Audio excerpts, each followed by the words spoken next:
Vamos orar. Nosso Deus, agora que nos preparamos para ler a Tua Palavra, conscientes de que estamos diante de um Deus Santo, um Deus justo, um Deus poderoso, mas que tem sido misericordioso e paciente, benigno para conosco. É por isso, ó Deus, que queremos louvar-te, porque na Tua justiça Tu também nos tens tratado com misericórdia e exerceste essa justiça em Jesus Cristo, através dele. E é no nome dele e por causa do mérito de Jesus e da obra de Jesus que nós pedimos que, pela ação do Teu Espírito, abras os nossos olhos para nós contemplarmos a Tua lei, o Teu ensino, a palavra profética, aplicá-la aos nossos corações. Nesta manhã, em nome de Jesus pedimos. Amém. Amém. Jonas capítulo 4. Nós vamos ler estes 11 versículos agora e vamos então ler com atenção esta parte final do livro do profeta Jonas. Os irmãos então podem acompanhar nas vossas Bíblias. Jonas capítulo 4.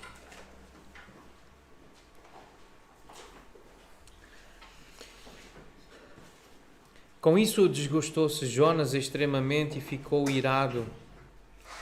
E orou ao Senhor e disse: Senhor, não foi isso que eu disse estando ainda na minha terra?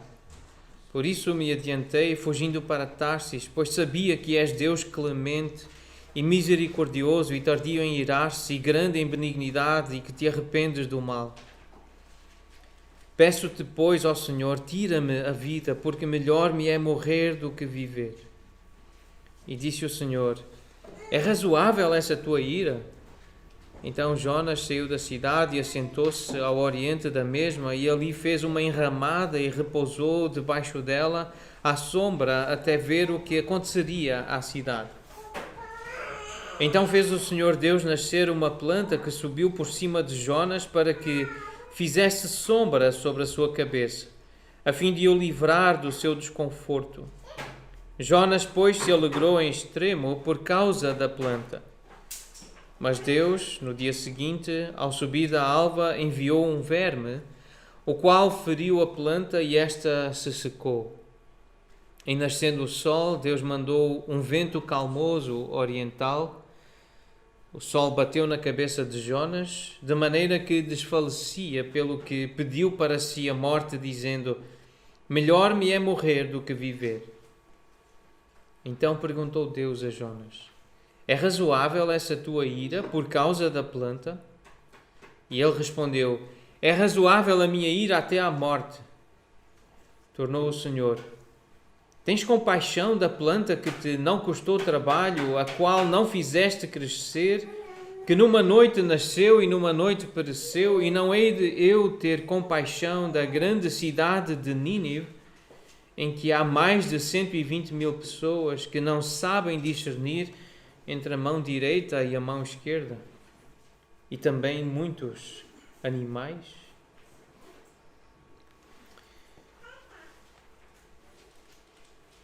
Algum tempo atrás, há cerca de quase 13 anos, em 2008, eu tive a oportunidade de ir a primeira vez a Londres e fui ao Museu Britânico e à livraria, à biblioteca, como eles chamam, lá em Londres. E tem um museu e tem na biblioteca tem várias obras que retratam muitas das passagens bíblicas. E algumas dessas imagens que eu pude ver lá descreviam a perversidade dos ninivitas, a maldade dos ninivitas. Eles tinham prazer em descrever essa maldade que faziam aos povos que subjugavam, que conquistavam. As evidências dessa época demonstram que Nínive estava a tornar-se uma cidade importante para a adoração de Ishtar, a deusa assíria do amor e da guerra. Alguns nomes associados a esta deusa: Inanna, Astarte, Afrodite, Vênus, em culturas diferentes, mas o mesmo demónio, o mesmo espírito a incentivar este tipo de adoração.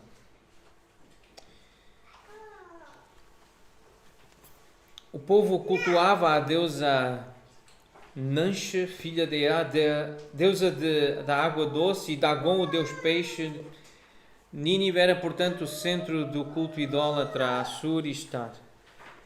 A condenação pronunciada um século depois por Naum sobre a cidade da Síria, devido à sua perversidade e crueldade, em Naum capítulo 3, foi executada.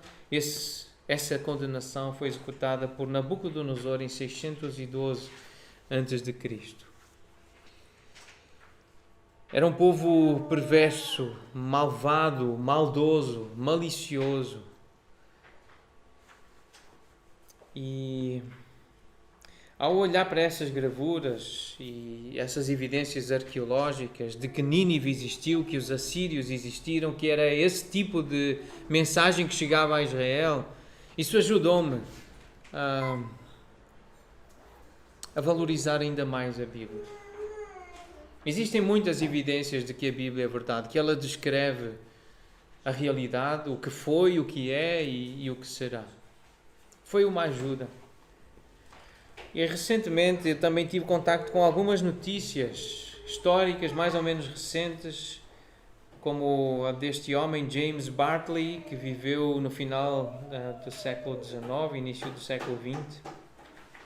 Alguém diz assim, que é um facto digno de nota esses registros oficiais dos britânicos. Ele que foi um marinheiro e foi engolido por uma baleia e escapou com vida para contar a história. Muitos médicos de vários países vieram examiná-lo e ele viveu mais de 18 anos depois dessa experiência. Na lápide do seu túmulo foi escrito um breve relato dessa experiência, com o acréscimo: James Bartley, um moderno Jonas. Isso estava na lápide, está na lápide dele. E a semana passada eu comentei com alguns irmãos, e alguns certamente leram também essa notícia. Este homem, Michael Packard, pescador de lagostas, com 56 anos, em Massachusetts, nos Estados Unidos. Ele estava a mergulhar e sentiu, as palavras dele foram estas: meu Deus! Ele começa o relato assim numa das notícias, um vídeo que está disponível na internet.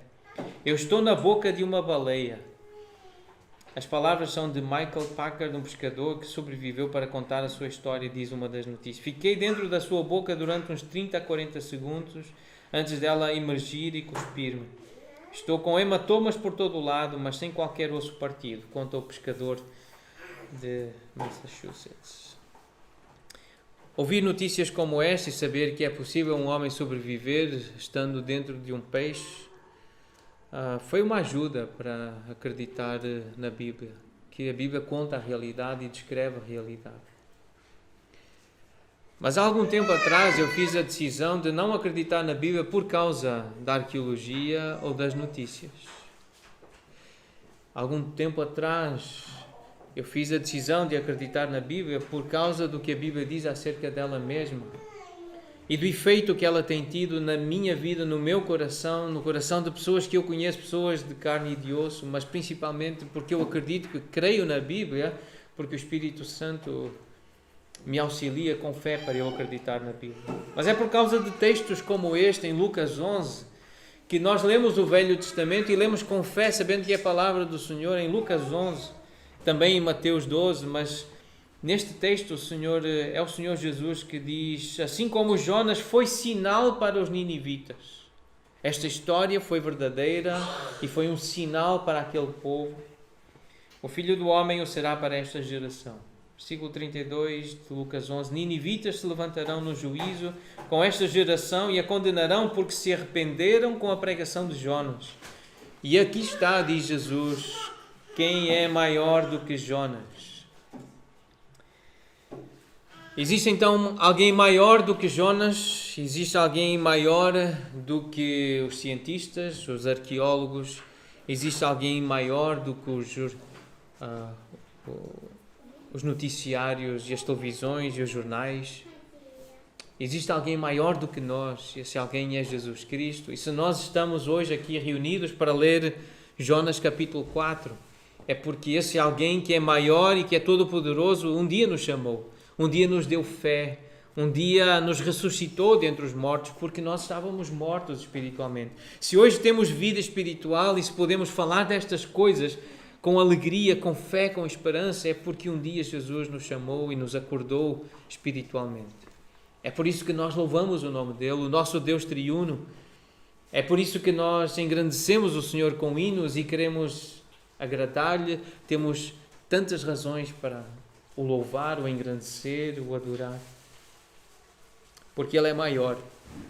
Ele é maior do que nós, ele é maior do que os nossos pais, é maior do que os nossos antepassados.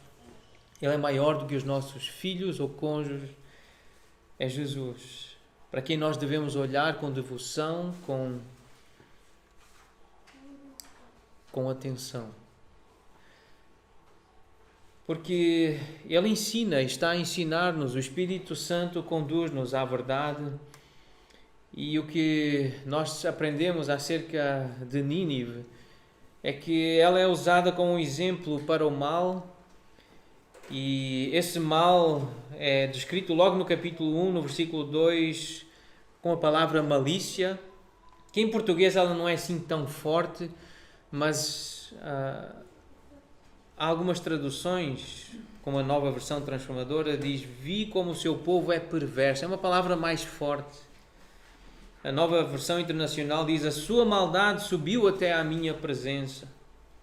E em Naum, no capítulo 3, nós lemos a descrição de Nínive desta forma: ai da cidade sanguinária, toda cheia de mentiras e de roubo, que não solta a sua presa. Ai da cidade sanguinária. Então nós acreditamos que Jesus está a falar conosco porque Ele está a mostrar maldade que existe à nossa volta, mas maldade que existe dentro de nós. Eu creio na Bíblia porque quando a leio eu sinto-me confrontado com ela. Eu percebo que a maldade dos ninivitas e essas maldades que eles faziam aos inimigos são ideias que ocorrem no meu coração, e eu ouço pessoas dizerem que, tal como eu, também lhes passa pela cabeça praticar violência contra alguém que lhes fez mal.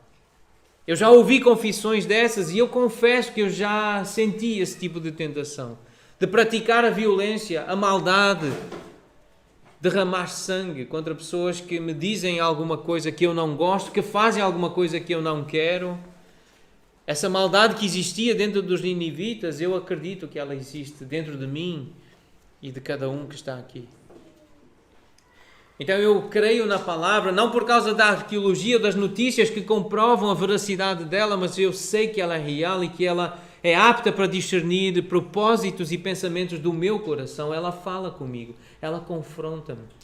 O capítulo 4 de Jonas confronta-me. Eu acredito que confrontará qualquer pessoa que o leia com atenção. A Bíblia está cheia de milagres, é verdade. Este capítulo descreve vários milagres, mas se nós tirarmos os milagres da Bíblia, ela deixa de ser a palavra de Deus. O Deus que é capaz de fazer milagres, que criou todas as coisas e que pode realmente lançar sobre o mar um forte vento, como nós lemos no capítulo 1, versículo 4. No versículo 7 do capítulo 1, o Senhor fez com que a sorte caísse sobre Jonas. É mais um milagre. O versículo 15 do capítulo 1, o Senhor fez com que o mar cessasse a sua fúria. Ele acalmou o mar. Ainda no versículo 17, lemos que o Senhor preparou um peixe para tragar Jonas e tragá-lo vivo. E o Senhor falou com o peixe e ele vomitou Jonas no lugar onde Deus queria. Mais um milagre. No capítulo 3, isso está no capítulo 2, no capítulo 3, no versículo 10, o milagre da conversão daqueles que ouviram a pregação de Jonas. Isso é um milagre. converter-se ao Senhor, pedir ao Senhor misericórdia. E no capítulo 4, a forma como o Senhor fez nascer uma planta de um dia para o outro, assim como Deus usa um verme, como Deus manda um vento, são milagres, e Deus é um Deus de milagres. Deus pode agir dessa forma na natureza, e isso faz da Bíblia realmente a palavra de Deus. Nós não podemos tirar o que é sobrenatural, o que é extraordinário da Bíblia, porque ao tirar, nós estamos a tirar Deus da Bíblia. O Deus Todo-Poderoso, o Deus que é capaz de realizar o impossível para nós, mas para Ele tudo é possível. Acima de tudo, nós lemos a Bíblia porque um milagre aconteceu conosco, o milagre da fé. E esse é o maior e melhor milagre que nos poderia ter acontecido. É lermos este livro, este capítulo, estas palavras, com o desejo de sermos ensinados, o desejo de sermos conduzidos pelo Senhor na sua verdade que é eterna. E ao estudarmos os outros capítulos, os irmãos também o irmão Dário, o irmão Miguel, o irmão Daniel, nos conduziram-nos a olharmos para este livro e vermos o lado prático, como é que Deus nos conduz neste livro para hoje, comparando Escritura com Escritura. E lembro que o Dário citou 2 de Pedro capítulo 3 para descrever o tipo de vida que nós devemos ter enquanto aguardamos o juízo que virá sobre a terra. Esse chamado ao arrependimento e à santidade, à santificação. E assim como Deus, através de Jonas, profetizou destruição e que levou a uma vida de arrependimento, a um momento de contrição, é isso que Deus quer fazer conosco hoje, quando Ele anuncia o julgamento que há de vir sobre a terra e que vem sobre nós quando nós pecamos contra Ele. Através do capítulo 1 também fomos levados a considerar como precisamos aprender a ser misericordiosos uns com os outros. Como Deus é misericordioso, a não sermos vingativos, a não querermos o mal àqueles que nos fazem mal, a amarmos os inimigos, a pregar aos inimigos, estender misericórdia mesmo àqueles que nós consideramos o pior tipo de pessoas na terra e a desejar que eles se arrependam em vez de desejar que sejam destruídos. No capítulo 1 ainda fomos desafiados a pregar o verdadeiro Evangelho, porque nós também temos uma missão vinda de Deus. Pregar o Evangelho envolve confrontar o pecado, mesmo que seja difícil e desconfortável. Mas nós temos que dizer à pessoa que ela é como nós, ela é pecadora, ela tem pecados que ofendem a Deus. Fomos desafiados a adorar a Deus por sua soberania, considerar que Ele é o Senhor, reconhecer que só não fizemos coisas piores que os ninivitas porque fomos alcançados. A graça de Deus alcançou-nos. Nós não somos melhores do que ninguém. Fomos desafiados a não julgar, a não condenar os outros, porque só Deus tem esse direito. Julgar no sentido de condenar. Nós sabemos que essa palavra tem mais do que um sentido nas Escrituras, mas só Deus pode realmente condenar. No capítulo 2, o irmão Miguel, ele destacou a ideia da angústia que nos leva muitas vezes a orar. Até o Filho de Deus rebelde é levado a orar por causa da angústia, por causa do sofrimento. Deus ouve aqueles que o buscam arrependidos. A idolatria é uma rejeição da misericórdia de Deus.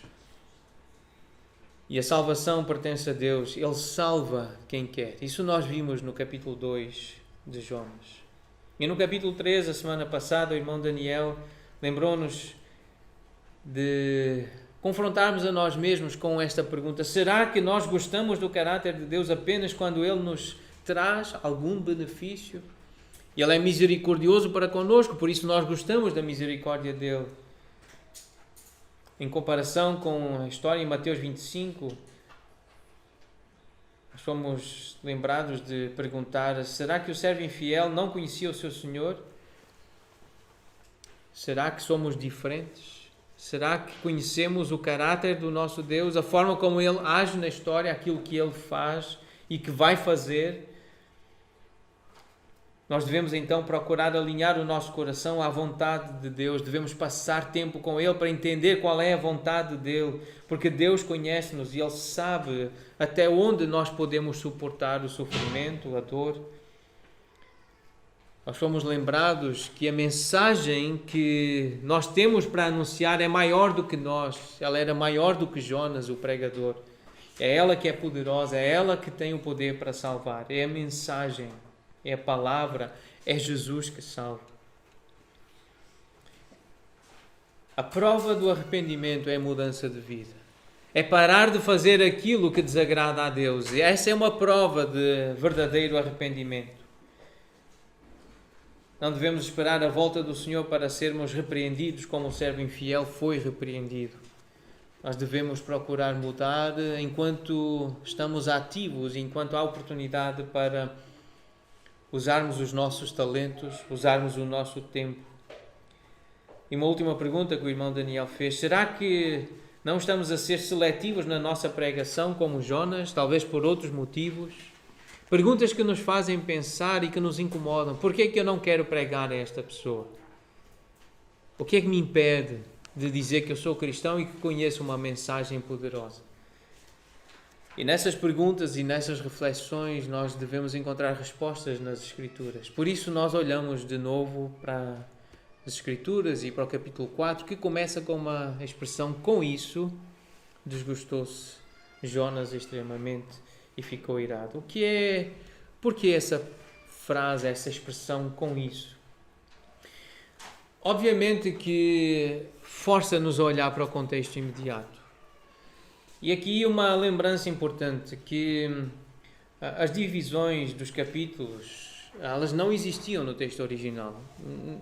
Não é natural começar a ler um texto com esta expressão: com isso desgostou-se. Fica estranho, não tem no princípio. Nós temos que começar pelo princípio, isto não é o princípio. Então essa divisão começou a ser organizada no século XIII e depois em capítulos, para facilitar encontrar as passagens, as histórias. Depois alguém se lembrou de começar a subdividir, e foi um rabino judeu mais tarde que fez isso no Velho Testamento. E já em 1555 um outro irmão francês começou a estudar o Novo Testamento e a dividi-lo em versículos com esse propósito de ajudar a encontrar mais facilmente uma história, uma parábola, uma ideia. Então é esse o objetivo. Com isso leva-nos para o contexto imediato. E nós estamos a aprender que é importantíssimo considerar o contexto, aquilo que está antes, que está depois. E um contexto maior de toda a Bíblia. Nós não fazemos doutrina e nós não depositamos a nossa fé em versículos isolados, sem entendermos o contexto em que eles estão inseridos e o contexto maior das Escrituras. Mas essa expressão com isso leva-nos para o capítulo 3, o último versículo, o versículo 10, que diz assim: viu Deus o que fizeram os ninivitas, como se converteram do seu mau caminho, e Deus se arrependeu do mal que tinha dito lhes faria e não o fez. Foi isso que desgostou a Jonas. Foi isso que incomodou Jonas. Foi isso que o irritou. Foi isso que o fez sentir-se deprimido. E é nessa mistura de tristeza com ira que Jonas faz uma oração. Ele ora com essa atitude de ira e de irritação e de profundo desgosto. E ele ora ao Senhor e diz: Senhor, não foi isso que eu disse estando ainda na minha terra. Por isso me adiantei, fugindo para Tarsis, pois sabia que és Deus clemente e misericordioso e tardio em irar-se, e grande em benignidade, e que te arrependes do mal. Ora, como é que Jonas sabia? Ele sabia Porque certamente como profeta de Deus ele já tinha lido a lei de Moisés. E é lá na lei de Moisés que nós lemos o próprio Senhor a descrever-se, a ser apresentado assim, desta forma. Deus compassivo, clemente, longânimo e grande em misericórdia e fidelidade, que guarda a misericórdia em 1000 gerações, que perdoa a iniquidade, a transgressão e o pecado. O Deus da Bíblia é um Deus de misericórdia, é um Deus que perdoa. Então, ao ler o Pentateuco, ao ler a lei que foi entregue ao povo através de Moisés, Jonas podia saber quem era Deus, qual era o caráter de Deus. É assim que nós sabemos quem Deus é e como é que Deus age, é lendo a lei do Senhor, lendo os profetas, lendo a poesia, lendo os evangelhos, a história da igreja, lendo as cartas e a revelação de Jesus Cristo. É lá que nós encontramos o coração do nosso Senhor. É assim que sabemos quem Deus é lendo. É por isso que nós temos que ler e guardar o que está escrito. Versículo 3, então nessa oração Jonas diz ao Senhor: peço-te, tira-me a vida, pois melhor me é morrer do que viver. E disse o Senhor: é razoável essa tua ira? Esta história tem um paralelo com uma história que Jesus contou em Lucas 15. A história do filho mais velho, do filho pródigo.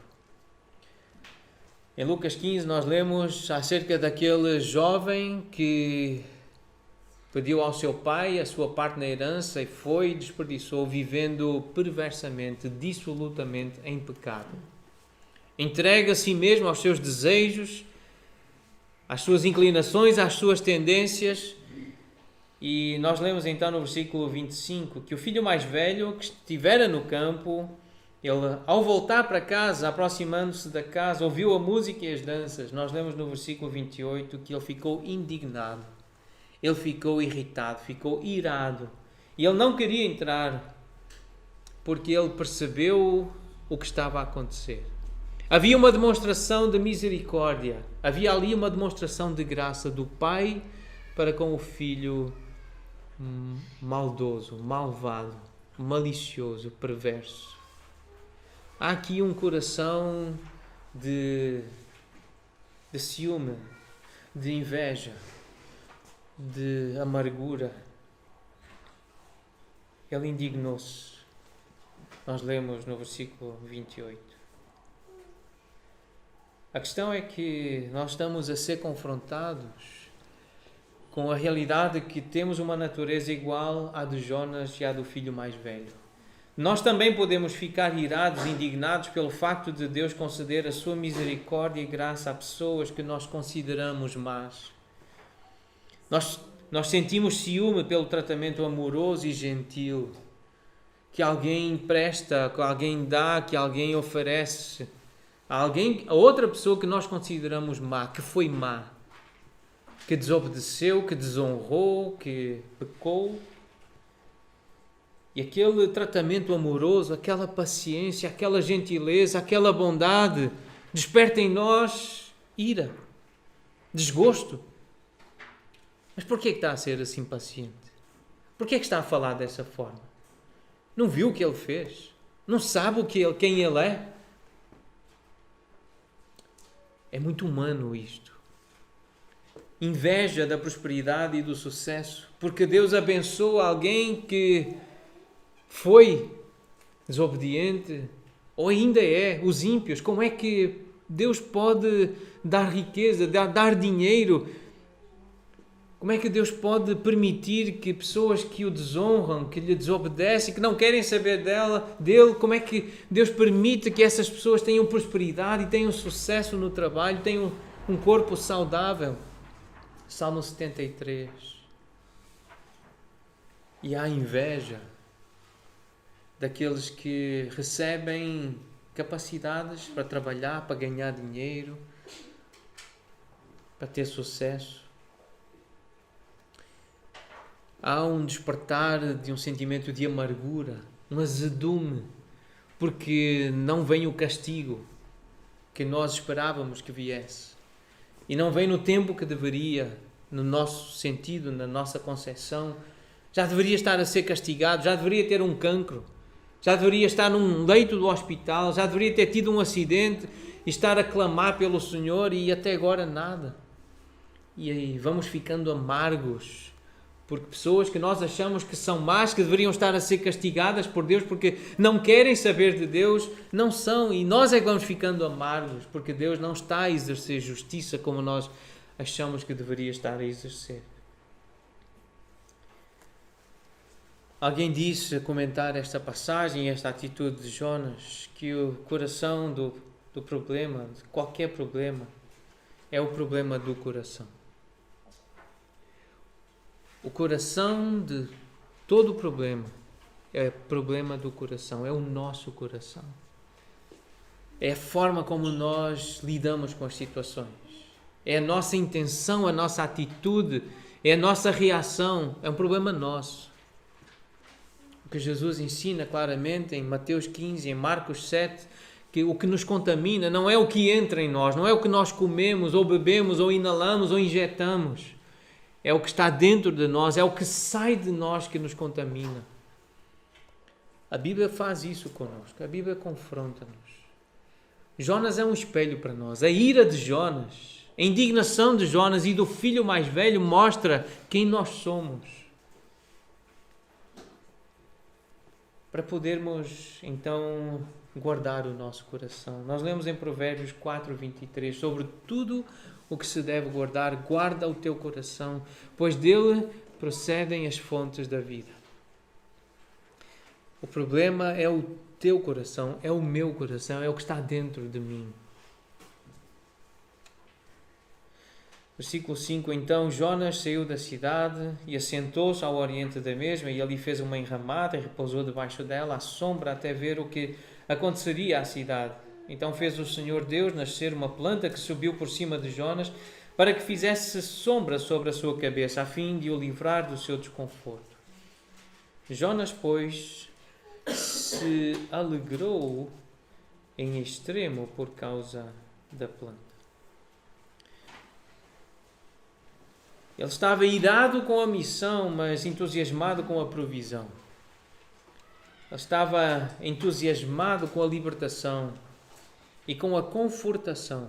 Esta palavra existe, é sinónimo de conforto. Ele recebeu ali um conforto, recebeu ali uma provisão, uma proteção, uma libertação, e aquilo o deixou entusiasmado. Alegrou-se em extremo. O que terá significado isto? O que significa alegrar-se em extremo? Bom, para algumas pessoas é dar um grito, é sorrir, é bater palmas, é dar pulos. Quando alguém está alegre ao extremo, às vezes não controla o corpo. Corre, salta, ri, dá uma gargalhada. Nós não sabemos o que é que Jonas fez, mas a Bíblia diz que ele ficou muito, muito, muito alegre. Foi ao extremo que se alegrou. Mas ele estava zangado, ele estava irado com a missão, mas entusiasmado com a provisão. E isto fez, obviamente, com que eu pensasse: como é que eu estou a lidar com a missão? A missão de ser discípulo de Jesus e de falar de Jesus a um povo português, um povo europeu que desconsidera Jesus, a igreja, a Bíblia, os crentes, os discípulos dele. Como é que eu fico com esta missão de pastorear pessoas que não estão disponíveis sempre que eu gostaria, pessoas que têm problemas repetitivos, pessoas que têm lutas que já deveriam ter vencido, na minha perspectiva? Como é que eu lido com a missão de preparar sermões para alimentar as pessoas semanalmente, aconselhá-las biblicamente? Como é que eu lido com essa missão? Que tipo de sentimento isso desperta em mim? Como é que eu estou a lidar com a missão? Porque a provisão, as ofertas, o sustento, alegra-me. Os milagres que Deus tem feito ao longo da minha história, da história da minha família. A forma como o irmão Bilmore veio dos Estados Unidos com uma oferta tão generosa para me abençoar, a mim e a minha família, alegrou-me. Alegrou-me muito. Mas e a missão? Como é que eu lido com as pressões da missão?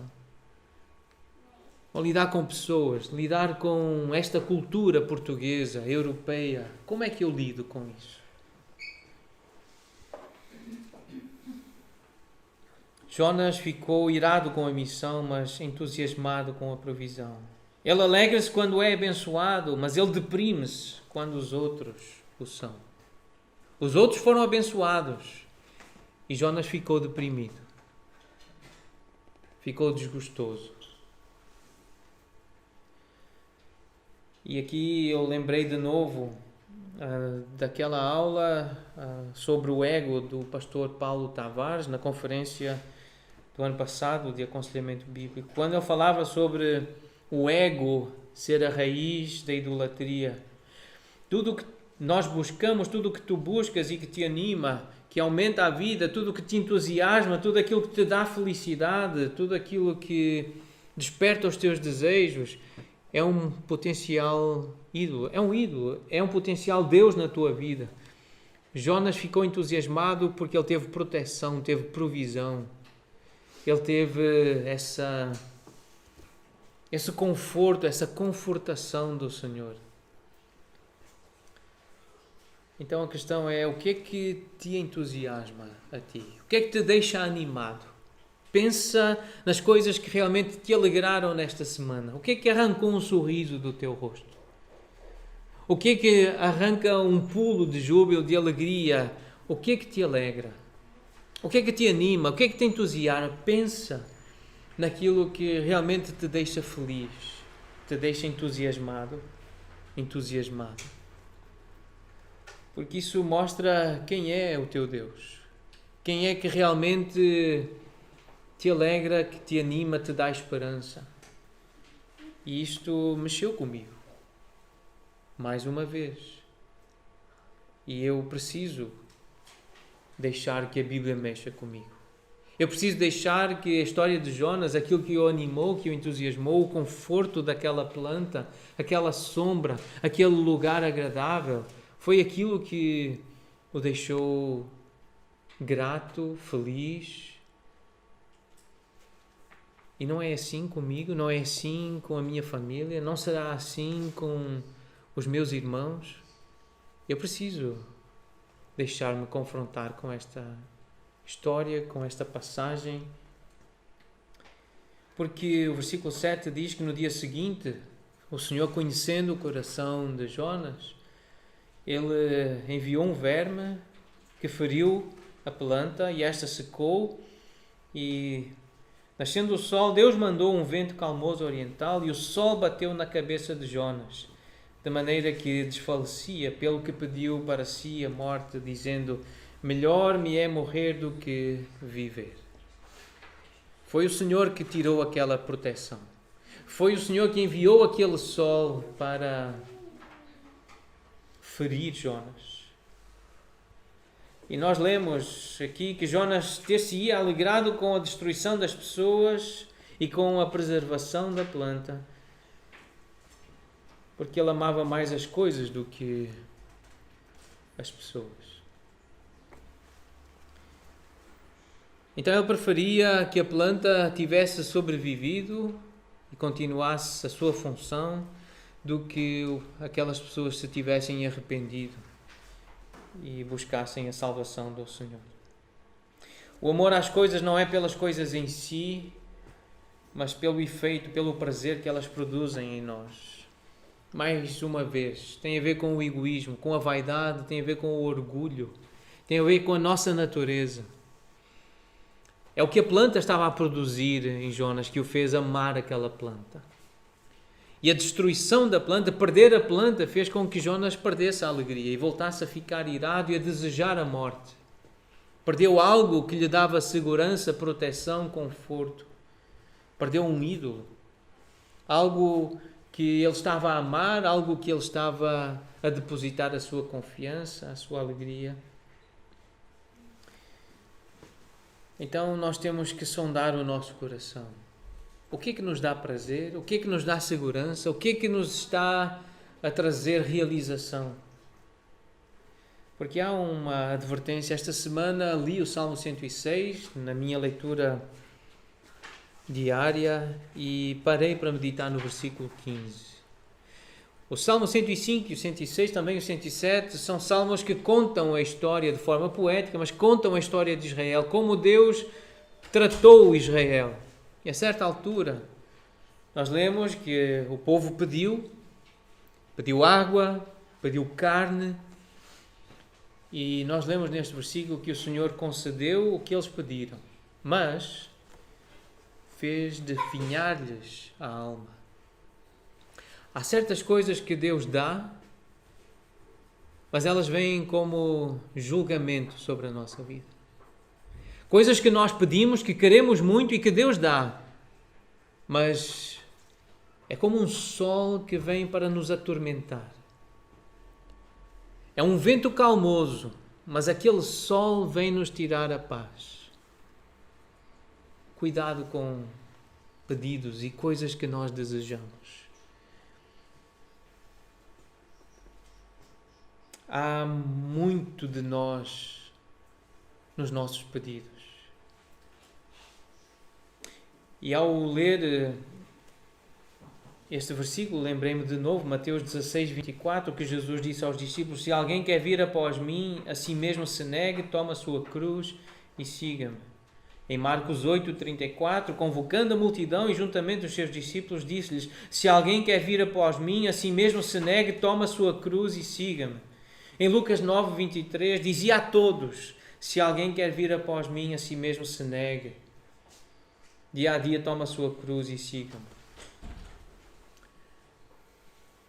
Muitos de nós pensamos demais, dizemos demais: eu fui, eu sou, eu quero, eu desejo, eu preciso, eu sinto, eu. É muito eu. É muito eu.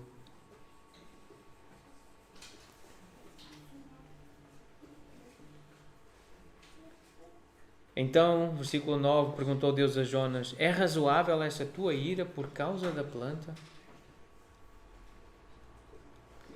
E ele respondeu de forma arrogante: é razoável a minha ira até à morte. A pergunta que Deus fez é uma pergunta que ele fez pela segunda vez. Já tinha feito no versículo 4 e faz agora no versículo 9, novamente. Outras versões traduzem esta pergunta assim: achas certo ficares tão irado assim? Tens alguma razão para essa fúria? Ou achas que tens razão para ficar com tanta raiva assim? Achas que fazes bem ficando irado? É uma tradução do inglês. A pergunta é razoável? É razoável essa tua impaciência? Eu pergunto-me a mim mesmo. Esta é uma pergunta que eu preciso fazer a mim. E preciso fazer às pessoas. É razoável esse teu tom de voz? Achas razoável esse olhar? É razoável? É bom? Achas que está certo esse gesto que tu fizeste? Essa atitude? Esse pensamento que estás a ter e que estás a expressar? Achas razoável esse apetite? Esse desejo? Essa roupa? Essa aparência? Achas certo? Tens alguma razão para justificar essa tua atitude, esse teu comportamento? Achas que fazes bem pensando assim, falando assim, olhando assim? É razoável? É uma pergunta que Deus faz ao seu filho, ao seu profeta, ao seu servo. É uma pergunta que nós precisamos fazer a nós mesmos. É razoável, Pedro, o que tu estás a pensar? O que estás a sentir? É razoável? E precisamos fazer uns aos outros. Achas bom? Achas razoável a forma como estás a conduzir a tua vida? As decisões que estás a fazer? A forma como estás a falar? Como estás a olhar? A forma como estás a viver? Achas razoável? É uma pergunta importante. É uma pergunta que Deus faz. Versículo 10. Tornou o Senhor: tens compaixão da planta que te não custou trabalho, a qual não fizeste crescer, que numa noite nasceu e numa noite pereceu, E não hei de eu ter compaixão da grande cidade de Nínive, em que há mais de 120 mil pessoas que não sabem discernir entre a mão direita e a mão esquerda, e também muitos animais? Esta descrição das pessoas, das 120 mil pessoas que não sabem discernir entre a mão direita e a mão esquerda, a maior parte das pessoas que leem esta frase interpretam-na como uma referência a crianças, entre 3 e 4 anos. Então, uma criança com 3, 4 anos tem dificuldade para saber qual é a esquerda, qual é a direita. E fazendo as contas, os cálculos, 120 mil crianças, então provavelmente existiam 600 mil pessoas na cidade de Nínive, naquela altura. E a pergunta é, não hei de eu ter compaixão? E este é o ponto e é o cerne deste livro, deste capítulo, mas também das Escrituras. E a pergunta é, não tem o Senhor compaixão? Não há de Ele ter compaixão? E não é o Senhor que quer que nós também tenhamos compaixão? Como Ele pergunta naquela história em Mateus 20 que Jesus contou, aquela parábola dos trabalhadores da vinha. Porventura não me é lícito fazer o que quero do que é meu, ou são maus os teus olhos porque eu sou bom? Jonas, por que é que estás a reagir assim? Só porque eu decidi ser bom com os ninivitas? Não hei de eu ter compaixão? Não hei de eu ser paciente e bondoso com esta gente que eu criei e que sou eu que tenho sustentado? Não hei de eu ter compaixão? Então o livro de Jonas termina com uma pergunta. Diz o irmão Hernandes Dias Lopes, num comentário a esta passagem, nós não sabemos se Jonas se arrependeu ou se permaneceu rebelde. Realmente o texto, nós não temos mais nenhuma informação acerca de Jonas sobre o que aconteceu depois. Nós temos quem ele era, a forma, o nome do pai, o contexto em que ele serviu, o nome dos reis, a época em que ele serviu Israel. Mas como é que foi a partir daqui, nós não sabemos. Nós não sabemos se a sua ira cessou de arder ou se ele continuou amargo o restante da sua vida. Contudo, este livro, ele não está incompleto. Ele está concluído. Jonas não respondeu, porque essa resposta não deveria ser dada apenas por ele. Jonas não está 2700 anos distante de nós. Ele está dentro de nós. Jonas mora debaixo da nossa pele. O coração de Jonas bate no nosso próprio peito. O sangue de Jonas corre nas nossas próprias veias. Será que nós sentimos compaixão por aqueles a quem Deus ama? Será que nós temos a disposição de levar a palavra para aqueles por quem Cristo morreu? O nosso coração fica quebrantado pelas mesmas causas que tocam o coração de Deus? É isso que nos incomoda? É isso que nos preocupa? É isso que nos perturba? Aquilo que perturba a Deus? Que resposta nós damos a esta pergunta que Deus faz? É isso que importa com este livro. Esta é a mensagem do livro, questionar-nos. Como diz Warren Wiersbe, o mais importante não é como Jonas respondeu à pergunta de Deus, mas sim como nós estamos a responder a esta pergunta hoje, nos dias atuais. Concordamos com Deus que as pessoas sem Cristo estão perdidas? Como Deus, será que nós temos compaixão pelos perdidos? Preocupamos-nos com os que vivem nas nossas grandes cidades, onde há tanto pecado e tão pouco testemunho? Oramos para que o Evangelho alcance as pessoas de todas as partes do mundo e estamos nós a contribuir para isso? Será que nos regozijamos quando os pecados ou os pecadores se arrependem e reconhecem os seus pecados e creem no Senhor, no Salvador? Nós não podemos responder por Jonas, mas nós podemos responder por nós. Então, entendendo que este livro trata de missões, é o livro missionário do Antigo Testamento, um livro que mostra o amor de Deus, é um livro em que se percebe o transbordar da graça, da misericórdia e do amor de Deus pelas nações, pelos povos. Nós precisamos lembrar que sim, as pessoas estão perdidas sem Cristo. Essa é uma afirmação que o Evangelho faz. Não há salvação sem Jesus. Ninguém vai ser salvo se não confiar em Jesus Cristo. E nós precisamos divulgar essa mensagem. As pessoas perdidas precisam da nossa compaixão e da nossa ação. Nós precisamos orar, sim. Nós precisamos ir até onde as pessoas estão. Nós precisamos trazê-las até onde Deus está a ser vivido, ensinado, Deus está a ser considerado. Precisamos convidar pessoas para esse tipo de ambiente. Precisamos então lembrar que a oração é fundamental. Precisamos sim orar pelas pessoas que estão perdidas. Precisamos contribuir porque a contribuição é necessária. A obra do Senhor também se faz com dinheiro. E a esperança precisa ser alimentada com alegria. Nós precisamos ter alegria de termos sido alcançados pela misericórdia do Senhor. E quando algum pecador se arrepender, nós precisamos ficar alegres, sim. Nós temos que ter alegria. E essa tem que ser a fonte da nossa alegria. Ontem no nosso curso, no nosso estudo de pregação com os irmãos que nos estão a acompanhar lá do Brasil, um dos irmãos lembrou de algumas passagens que de certa forma estão relacionadas com o livro de Jonas e especificamente com o capítulo 4 de Jonas. Ele lembrou de Gênesis 1:28, em que nós lemos que Deus abençoou o homem e a mulher, Adão e Eva, e disse: sede fecundos, multiplicai-vos, enchei a terra, sujeitai-a, ou seja, abençoai. Com a bênção que eu vos estou a dar, a minha imagem, eu quero que ela seja multiplicada.